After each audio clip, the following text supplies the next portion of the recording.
ಎಲ್ಲರಿಗೂ ನಮಸ್ಕಾರ. My food and spirituality ಚಾನೆಲ್ಗೆ ಸ್ವಾಗತ ಸ್ನೇಹಿತರೆ. ಇವತ್ತು ನಾನೊಂದು ಕೊಕೊನಟ್ಟು ಮಲಾಯಿ ಪೇಡ ಮಾಡೋದು ತೋರಿಸ್ತೀನಿ.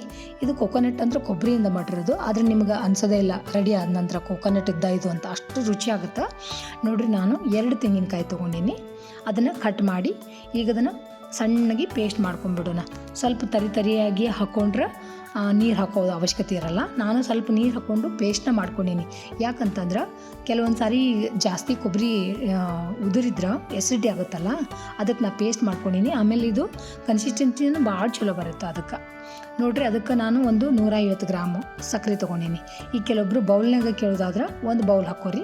ಸ್ವಲ್ಪ ಕಡಿಮೆ ಹಾಕ್ಕೊಂಡು ನಿಮಗೆ ಬೇಕಾದಾಗ ಟೇಸ್ಟ್ ನೋಡಿ ಹೆಚ್ಚಿಗೆನೂ ಆ್ಯಡ್ ಮಾಡ್ಕೋಬೋದು, ಆಯಿತಾ. ಸ್ವಲ್ಪ ನೀರು ಹಾಕ್ಕೊಂಡು ಸಕ್ಕರೆನ ಕರಗಿಸ್ಕೊಂಡ್ಬಿಡ್ರಿ. ಇದನ್ನು ಪಾಕ ಏನು ತೊಗೊಳ್ಳೋದು ಬೇಡ, ಜಸ್ಟ್ ನೀವು ಅದನ್ನ ಈಗ ಸಕ್ಕರೆ ಕರಗಿದ್ರೆ ಸಾಕು. ನೋಡಿರಿ, ಈ ಥರ ಸಕ್ಕರೆ ಕರಗಿ ಬಬಲ್ ಬರೋಕ್ಕಂತಲ್ಲ, ಈ ಥರ ಇದ್ದಾಗ ನಾವು ಪೇಸ್ಟ್ ಮಾಡಿ ಇಟ್ಕೊಂಡಿದ್ವಲ್ಲ, ರುಬ್ಕೊಂಡು ಇಟ್ಕೊಂಡಿದ್ವಲ್ಲ ಆ ಕೊಬ್ಬರಿನ ಈಗ ಇದನ್ನು ಹಾಕ್ಕೊಂಡ್ಬಿಡ್ರಿ. ಸ್ವಲ್ಪ ಕೊಬ್ಬರಿಗೆ ನೀರು ಹಾಕಿ ರುಬ್ಬಿರೋದ್ರಿಂದ ನೀರಿನ ಅಂಶ ಜಾಸ್ತಿ ಇರುತ್ತೆ. ಹಾಗಾಗಿ ಸಕ್ಕರೆ ಕೊಬ್ಬರಿ ಎರಡೂ ಸೇರಿ ನೀರಿನ ಅಂಶ ಎಲ್ಲ ಅಷ್ಟು ಹೋಗುವವರೆಗೂ ನೀವು ಇದನ್ನು ಮಿಕ್ಸ್ ಮಾಡಬೇಕಾಗತ್ತೆ. ಆವಾಗ ಒಂಥರ ಮುದ್ದೆ ಥರ ಟೇಸ್ಟ್ ಬರ್ತೈತದು. ಈಗ ನೋಡಿರಿ, ಎರಡೂ ಸೇರಿ ನೀರಿನ ಅಂಶ ಈಗ ಜಾಸ್ತಿ ಆಗುತ್ತಲ್ಲ, ಇದು ಹೋಗ್ತಾ ಹೋಗ್ತಾ ಪಾಕ ಆಣ ಬರ್ತೈತಿ, ಆವಾಗ ತಾನೇ ಗಟ್ಟಿ ಆಗುತ್ತೆ ಅದು. ಹಾಗಾಗಿ ನಾನು ಇದನ್ನು ಆಣ ತೊಗೊಂಡಿಲ್ಲ. ನೀವು ಡ್ರೈ ಕೊಬ್ಬರಿ ತೊಗೊಂಡ್ರೆ ಆಣ ತೊಗೊಂಡು ಹಾಕಿಬಿಟ್ರೆ ನಿಮಗೆ ಇಮಿಡಿಯೇಟಾಗಿ ಸಿಕ್ಬಿಡ್ತಿತ್ತು. ಬಟ್ ಇದು ಹಸಿ ಕೊಬ್ಬರಿ ಅಲ್ಲ, ಸ್ವಲ್ಪ ನೀರು ಹಾಕಿನೂ ಫೈನ್ ಮಾಡಿನಲ್ಲ, ಹಾಗಾಗಿ ಸ್ವಲ್ಪ ನೀರಿನ ಅಂಶ ಐತಿ. ಹಾಲಿನಾಗೂ ತೆಂಗಿನಕಾಯಿ ಹಾಲು ಬಂದಿರುತ್ತಲ್ಲ, ಅದನ್ನು ಈಗ ಅದು ಹೋಗುವವರೆಗೆ ನೋಡಿರಿ, ಅದು ಎಷ್ಟು ನಿಮಗೆ ಲಿಕ್ವಿಡ್ ಇತ್ತು ಗಟ್ಟಿ ಆಯ್ತು. ಇಷ್ಟ ಆದ ನಂತರ ಇದಕ್ಕೊಂದು ಸ್ಪೂನು ಅಥವಾ 1-2 ಸ್ಪೂನ್ ತುಪ್ಪ ಹಾಕೋರಿ. ನಾನು ಇದನ್ನು ಕೊಕೊನಟ್ ಮಲಾಯಿ ಸ್ವೀಟ್ ಮಾಡೋಕ್ಕಂತೀನಲ್ಲ, ಹಾಗಾಗಿ 1-2 ಸ್ಪೂನು ಫ್ರೆಶ್ ಕೆನೆ ಹಾಕ್ಕೊಳಕೊಂತೀನಿ. ನೋಡಿರಿ, ಕೆನೆ ಹಾಕಿದ್ರೆ ಭಾಳ ರುಚಿ ಆಗುತ್ತೆ. ಇದು ಹೆಂಗೆ ಕೆನೆ ರುಚಿ ಆಗುತ್ತಾ ಅನ್ಕೋಬಾರ್ದು. ಈಗ ನೀವು ಒಂದ್ಸಲ ಮಾಡಿ ನೋಡಿರಿ, ಭಾಳ ಅಂದ್ರೆ ಭಾಳ ರುಚಿ ಬರ್ತೈತಿ. ಈ ಮಿಲ್ಕ್ ಪೇಡಾಸ್ ಎಲ್ಲ ಬರ್ತಾವಲ್ಲ, ಆ ಥರ ರುಚಿ ಕೊಡುತ್ತಿದ್ದು. ನೀವು ಒಂದ್ಸಲ ಮಾಡಿ ನೋಡಿರಿ ಯಾವ ಥರ ಆಗುತ್ತಂತ.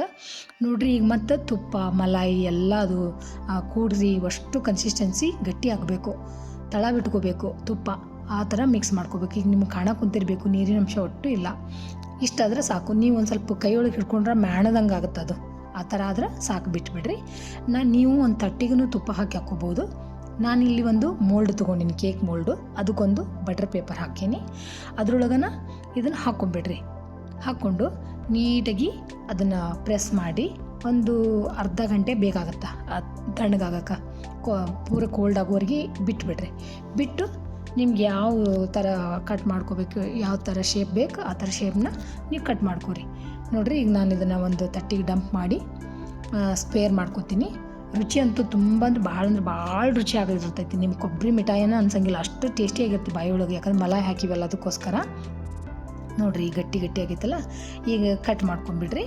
ನೀವು ಒಂದ್ಸಲ ಮಸ್ಟ್ ಆ್ಯಂಡ್ ಶುಡ್ ಟ್ರೈ ಮಾಡಿರಿ ಅಂತ ಹೇಳ್ತೀನಿ. ಎಷ್ಟೋ ಸಲ ದೇವಸ್ಥಾನ ಅಲ್ಲಿ ಹೋಗ್ತೀವಿ, ಕೊಬ್ಬರಿ ಬಾಳೆ ಇರುತ್ತೆ, ಚಟ್ನಿಗೆ 1-2 ಅಷ್ಟೇ ಯೂಸ್ ಆಗ್ತಾವೆ. ಈ ಥರ ಸ್ವೀಟ್ ಮಾಡಿದ್ರೆ ಎಲ್ಲರೂ ಇಷ್ಟಪಡ್ತಾರೆ. Thanks for watching. ಎಲ್ರಿಗೂ